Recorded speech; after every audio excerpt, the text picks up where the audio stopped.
is now my pleasure to welcome to the podium U.S. Member of Congress Buddy Carter, who represents the 1st Congressional District of Georgia. Give him a round of applause, please.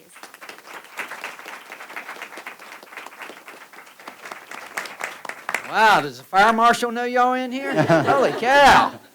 Great to see y'all. Thank you for being here. I'm Buddy Carter. I have the honor and privilege of representing the 1st Congressional District of Georgia, which includes the entire coast of Georgia, over 100 miles of pristine coastline.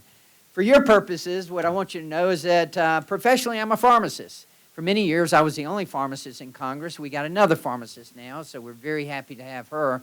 So now I'm just the oldest pharmacist in Congress, so go figure. But it is an honor and a privilege to serve in Congress, and particularly in the role that I serve in, and that is as chair of the Health Subcommittee of Energy and Commerce. And it's funny, you got to be careful what you ask for. For 10 years, I've been aspiring to hold this position, and I finally get it, and they come up to me and say, oh, by the way, we're going to be doing a reconciliation budget, and we're going to look for savings, and most of it's going to come from your subcommittee. I said, thank you very much.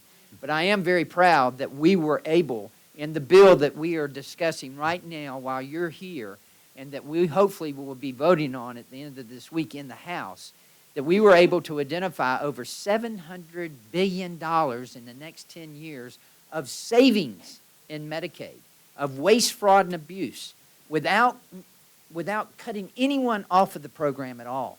The Medicaid program is essential. It is for the most vulnerable in our society. So I was very proud of our committee for doing that. The entire committee achieved a savings of over $988 billion over the next 10 years, more than half of what we were looking to do in the entire package. So I'm very proud of our committee, very proud of our subcommittee for doing that. Now, serving as chair of the Health Subcommittee on Energy and Commerce, I often ask, well, what are your goals? What do you look to do? Our goal is as straightforward as it is consequential, and that is to help people live longer and healthier lives. We want to make America healthy again.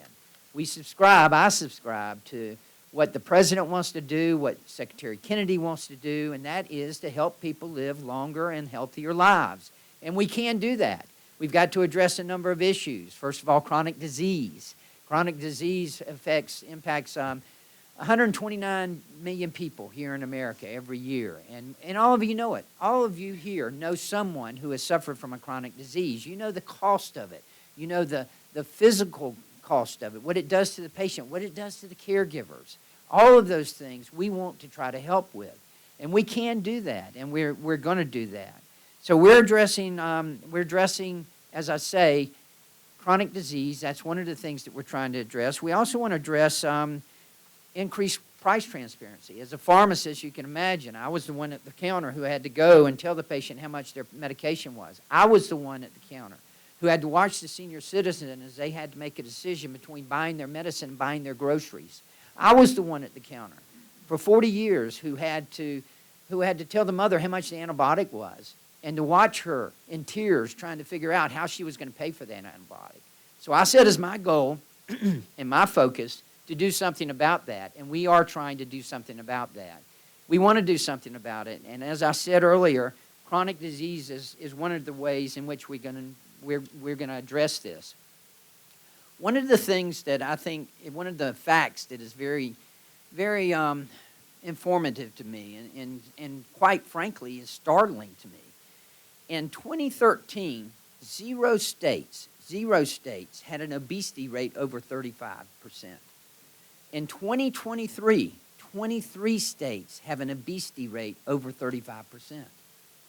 You know, you've always heard you are what you eat. Everybody's heard that before, and it is true. That's why when we talk about the fact that food is medicine, and we need to acknowledge that. Now, obviously, as a pharmacist, I believe in medicine.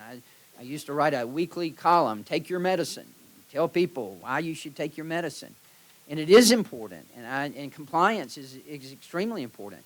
But making sure that your diet is important as well, and I have to all understand that. I want to share a personal story with you real quick. My wife and I had the opportunity, after 47 years of blissful marriage, to take a dream vacation. We spent 2 weeks over in Europe. It was just wonderful. And we told each other then, we said, we're going to eat whatever we want to eat. We're just going to make sure that we enjoy ourselves because we're never going to get this chance again. And we did that, and I felt like, oh, man, when I get back, I hate to look at those scales. I got back and I had lost 1 pound. Now, what's up with that? What's up with the American diet versus the European diet? Now, yes, granted, we were in northern Italy, a lot of hills, a lot of walking. Okay, I get that. Exercise is important. And, hey, no kidding, I do 500 push-ups every morning. Did them this morning. Do more than Bobby Kennedy. Make sure you let him know that if you talk to him, okay? Excuse me, Secretary Kennedy. I'm sorry. But it is true. And, you know, exercise is truly a big part of it. But what we eat. And it hit me when my dad turned 52 and he had his first triple bypass. And I said, oh boy, I better get serious about this. And I did get serious about it. That's when I started doing I'd always worked out, but that's when I really got serious about it. And exercise is so very important, but I got serious about my diet too. I cut out red meats and I try and have them once a week, but I make sure that I try to make sure that my diet is healthy. And that's what we should be doing. That's why I want to thank you for what you're doing here. Your advocacy is important. Don't think for 1 minute that you're not making a difference. Remember, this is a citizen legislature. Congress is a citizen legislature. I'm a pharmacist. As I mentioned, we got another pharmacist. We got a couple of urologists. We got new car salesmen. We got way too many lawyers. But the point I'm trying to make is that people do need to be educated about this. Members of Congress do. That's why I want to thank you for being here.